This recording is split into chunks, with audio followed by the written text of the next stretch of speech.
First, when I started traveling by train, I used to collect all the newspapers I hadn't read, and I used to finish reading all my newspapers in my train journey. And everyone around me would be reading newspapers. Now, everyone's on the phone. You see, look around you, everyone's doing something on the phone. I get all my news on the phone.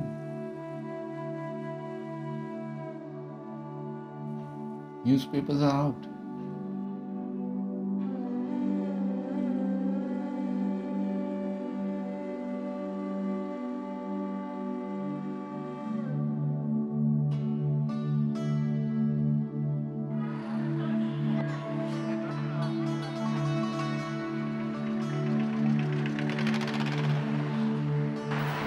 Wangaon is a small little, it's not a town, it's not a village either. But in the last 15 years, it's grown a lot economically.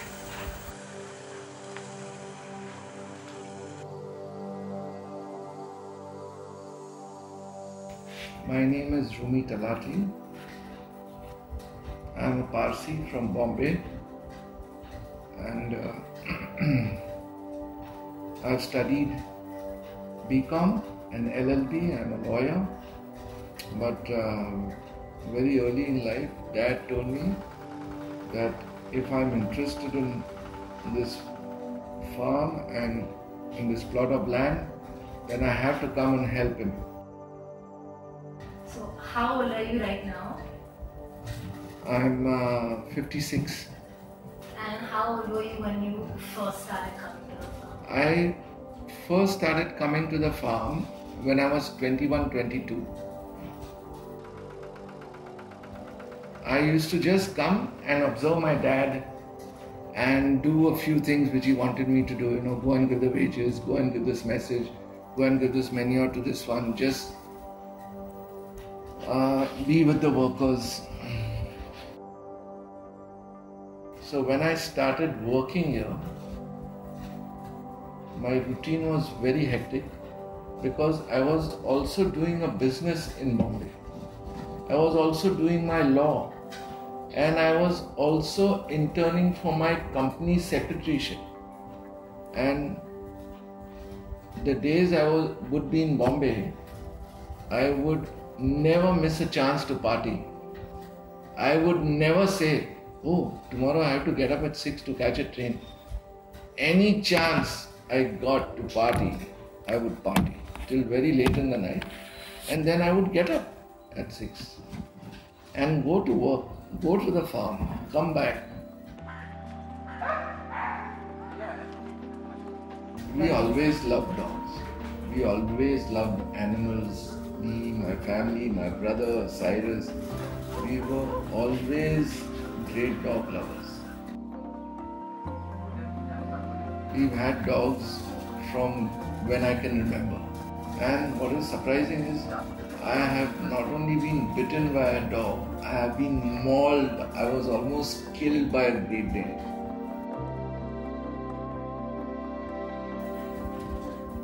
Any of my acquaintances, but who don't come into the farm every day, will always stand at the gate and honk or shout. And I'll tell them, come in yaar, what's your problem? Nana, te kutra hai, baap re baap. So, it's a big deterrent for anyone trying to act funny or come in or a robber or something. It's a very big deterrent.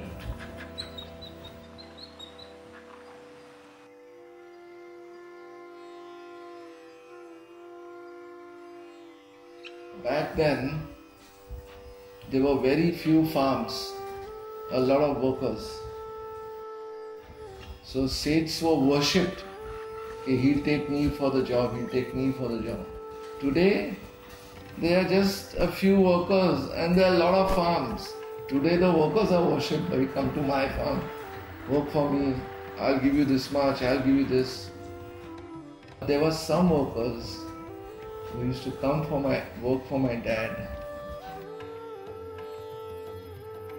They used to come from about 10 kilometers away.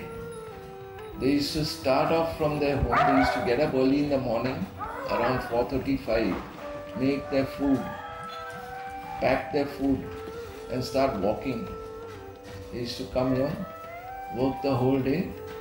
So it was a tough life for them.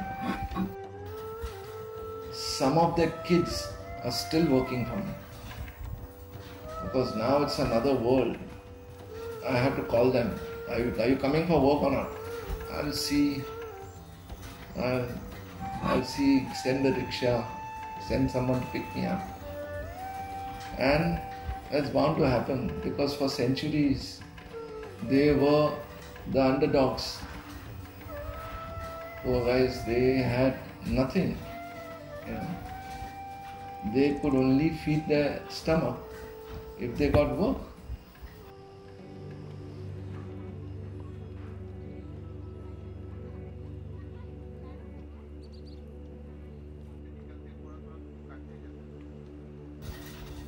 When I was young, in college, and at that time, the main job was to have girlfriends. So, Rumi, what do you do?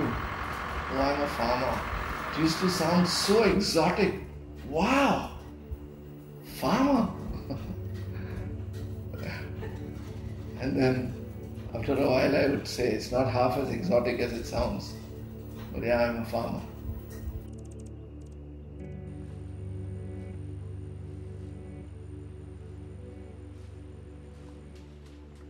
In the beginning, the chiku farmers were only the Parsis, and they would be called the Seths. My dad, he had a friend here. He used to come on the weekend and he used to get good toddy. Parsis love toddy, so he used to come here to have toddy. And he used to go back to his business. And that friend used to urge him, "Hey Rasha, buy some land, man, buy some land." He came here in 1969 or 70. There was no proper road, there was no electricity, there was no proper transport. So imagine the difficulties he must have gone through. And he was not running a farm, he was developing a farm, which is much more difficult. For a very long time, our chikus were amongst the best in the market, if I would say myself, all over Maharashtra.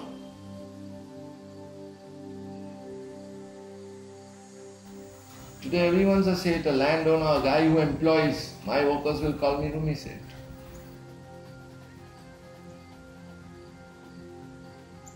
What was your father's name? Erach Talati. Erach Pirosha Talati. So the chikus would go under EPT.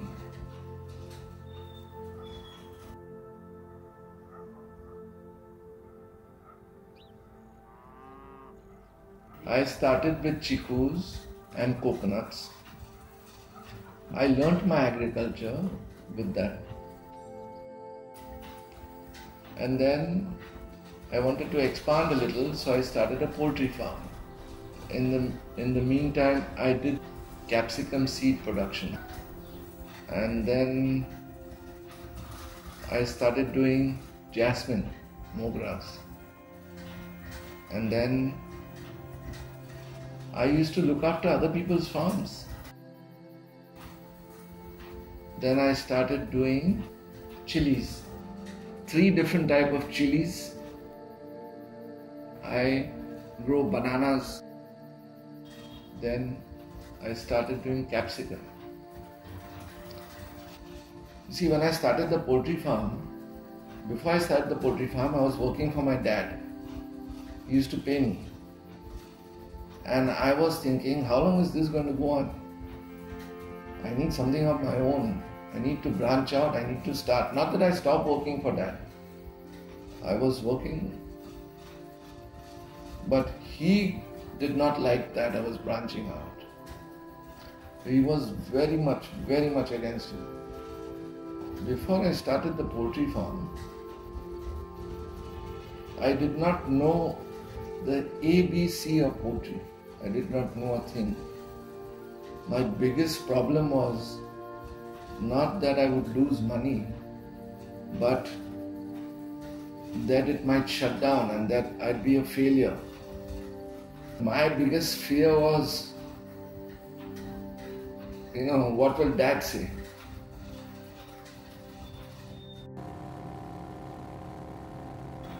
I remember when I started the poultry and I had taken a loan for it. There were about four sheds. You build one and you start it immediately. You get a flock of chicks in, and in the night I couldn't find a watchman, so I used to sleep in the shed. During the day, the batch was on, the workers were there, but the other shed was being built. So I had to stay awake for that.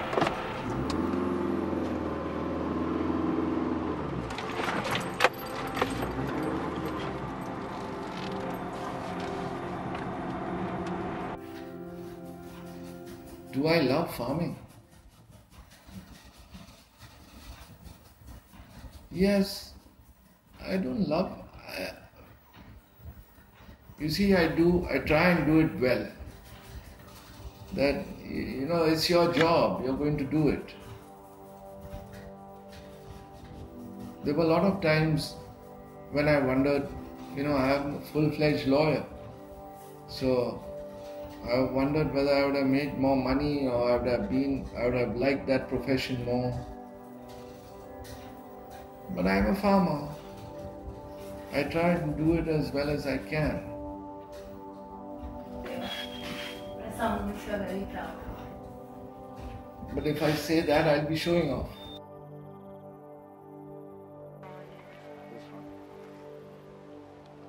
Are you proud of your job? Of course. Of course.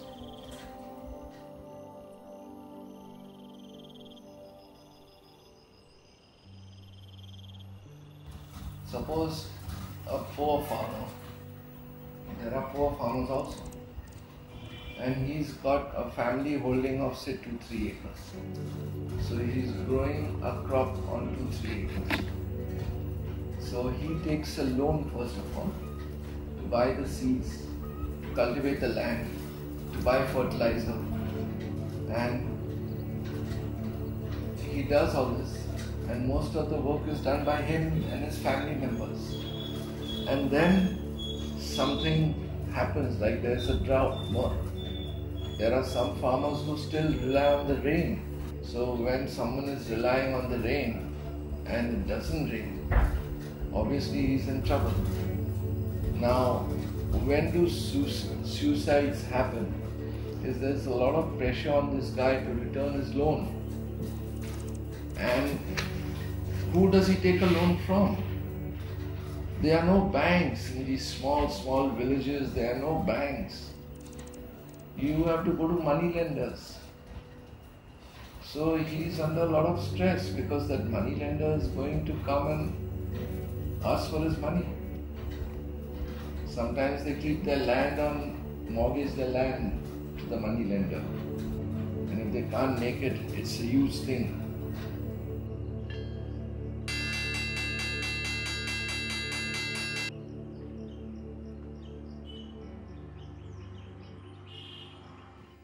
So last season was a horrible season for farming. Demonetization.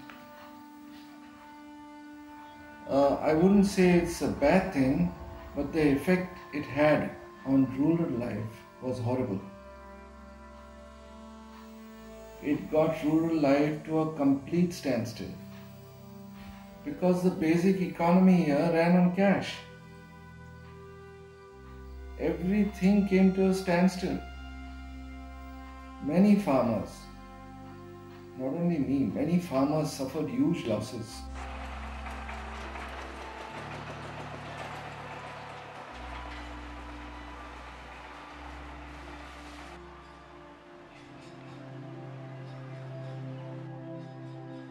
Does farming rely a lot on luck? Not on so much on luck, but definitely the weather. Because, for example, even in a drought year where there's less rainfall, that one huge 2-day shower like it happened recently, it can come and wipe out what you've been doing. So you are dependent on the weather rather than luck. And also luck. But that's and I have never believed that. And it's a rotten way of not only doing business, but living life. The government, in its wisdom, decided to set up a thermal power generation plant in Dhano, which is on the coast. In this area which was full of orchards, full of agriculture, and because of that power plant coming up, the mean temperature went up by a little bit, very little. Before that there was a very good balance between the bad pest and the good pest. It kind of balanced it out. The good pests used to attack them and you could handle the damage. You did not have to start spraying chemicals and all that. Nature only would control that thing. With that slight increase in temperature, pests which would die a natural death started surviving, started prospering, started multiplying 1,000 times. And that's when we started having this very unusual. We had this seed borer pest before also, but you used to find it in a few plants, a few chicos, we used to find them, we used to throw them away. Now they are in certain seasons in 80% of the crop. This area was very, very, very well known for chicos. What does a chiku farmer do? The government instituted a committee, and the committee found out that there were 3 or 4 very, very fragile, environmentally fragile zones, and this was one of them. So the government said this is very vulnerable to pollution, so we will not allow any more development. All the land today is agriculture. If I want to stop agriculture, which I have to because of the government policy of introducing this thermal power plant, I can't do that either.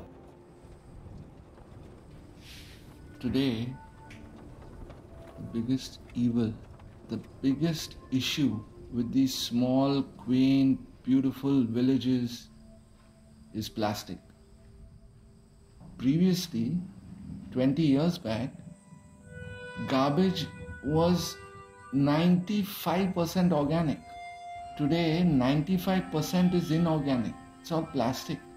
The end of these villages and its beauty and its serenity is going to be plastic, because people are not even aware that this is what plastic is doing.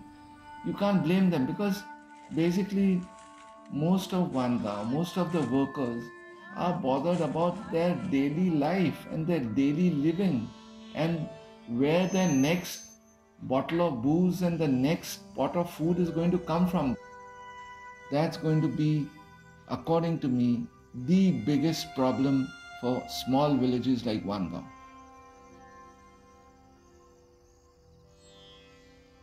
Rajkumar is one of the very, very few workers who will when I'm not there, probably work harder than if I'm there.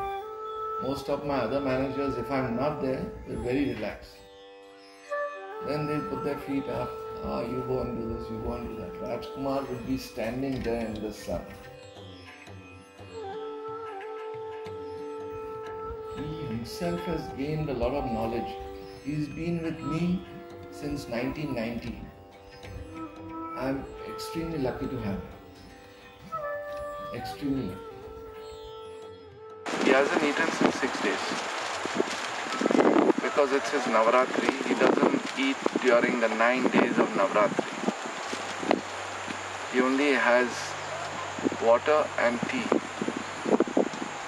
But not once he's complained that he's tired or sick or he's feeling weak. He works hard.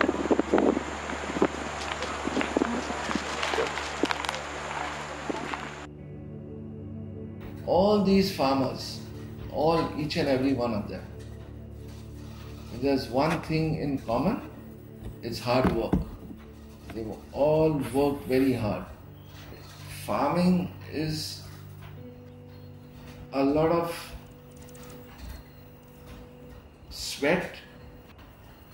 Well, not always blood, sweat and tears, but a lot of sweat.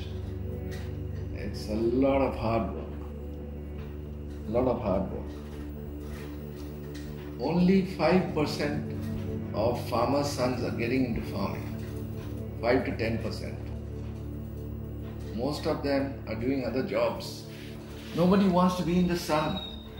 Nobody wants to sweat it out. Nobody wants the hard work. Forget me, all the farmers here will be getting up at 5:30. I'll be ready on call where I'm needed, which farm I have to go to, where the workers have to be taken. And this goes on till 6, 7 in the evening. It's a lot of hard work. A lot of hard work. So I don't know how many people will be able to stomach that hard work. How many sons of the farmers?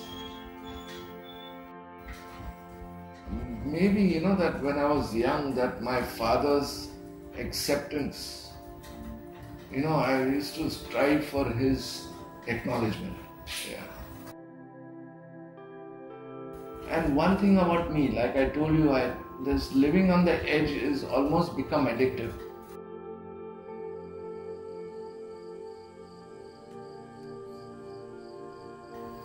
When I was growing chikus, I had a very, very good friend. So she told me that, Rumi, I was always very proud of you. So I was like, what? For what? No, what you do and the way you feed the world. And till then, it never occurred to me at all that, that we are farming so that people don't die, don't starve. That never occurred to me. We do it because we have to do it. So, tomorrow, you've got a pertinent question. Who's going to feed the world? I wonder who's going to feed the world. Where is the food going to come from? The only thing is, technology is improving also at such a fast pace that 1 acre previously used to remove, when you used to remove 5 tons, you used to be a king. Oh, 5 tons I remove. Then 10, then 20, 30. Today, all farmers produce 40, 45 tons of capsicum an acre.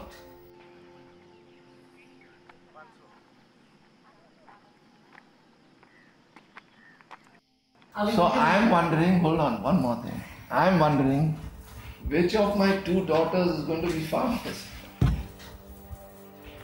Are they not too keen on farming? It is so different from the world they are in. It is so different. that I don't know how they manage. It is very different. Even, you know what I'm trying to say, even if they loved farming, it is so different from the way they are growing up in Bombay. This is another world. And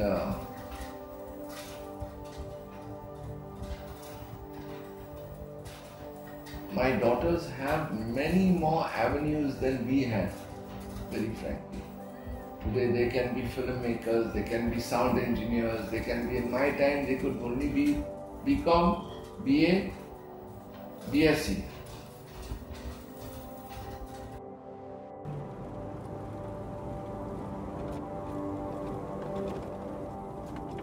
I don't think there will be any kid anywhere in the world who comes to a farm from a city and doesn't enjoy himself or herself.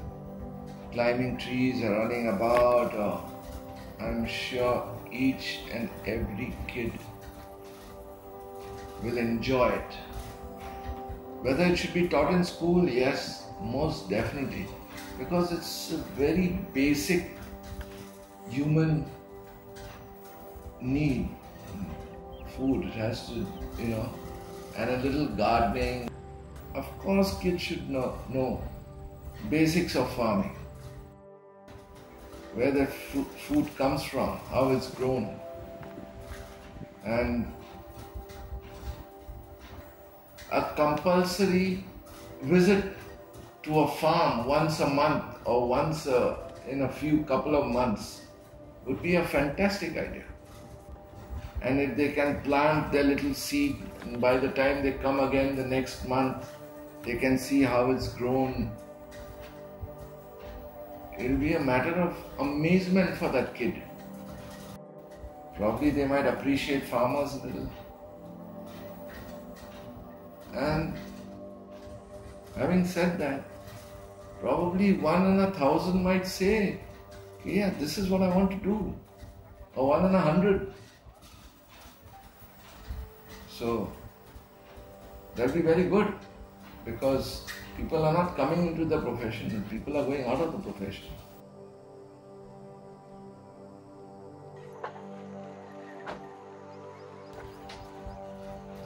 Because of the intensity of work, most farmers will tell their kids, don't be farmers. Because of the intensity of work, because of disappointment.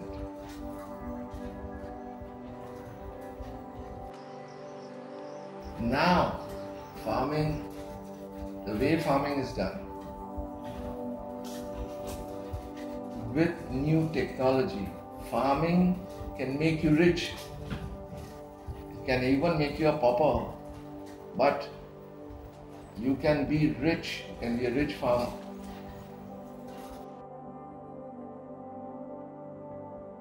Are you happy with your life? Of course, very happy. But that has more to do with me having a beautiful wife and lovely kids than anything else. It has a lot to do with my agriculture business. It has a little bit to do with it, but I'm very happy and I'm very contented. I'm very contented.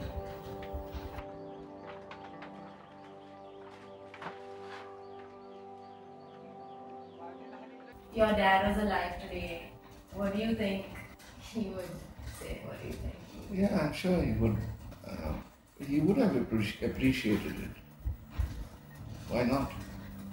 He would have felt glad, I'm sure.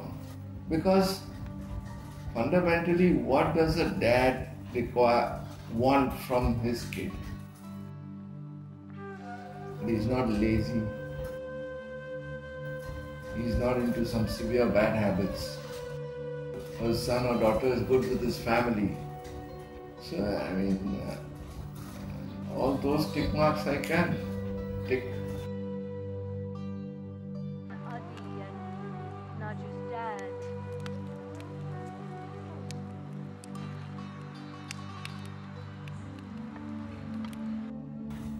Agriculture has taught me a little discipline. But I would twist the whole question around. When I was young, I used to be very fond of small sayings by famous people, poets like Khalil Gibran. I have read a lot of his books and collected small snippets of sayings. So, in fact, those sayings probably have made me a better farmer rather than farming has made me a better person or something. Of course, farming has also taught me to have discipline. When you are in the sun and it's 11:30, it is so easy to leave. You are almost parched. Your tongue is out. But no, the discipline taught me, no boss, you're not going to die. And also, you asked whether I was proud of farming and all that. But there's one saying which I like a lot. Is honor and shame under no condition arise. Act well your part.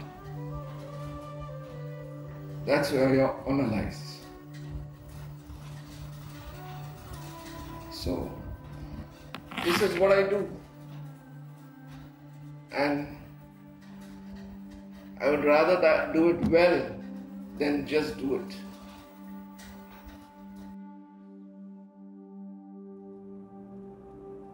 You could tell the world whatever you wanted.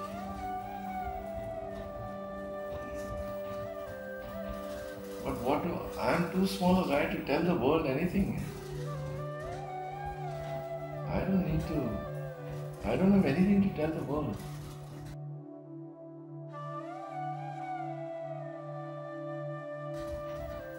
Like I told you, act well your part. Leave everything else to everything else. I have to just do what I have to do tomorrow well. Which is get up at 6.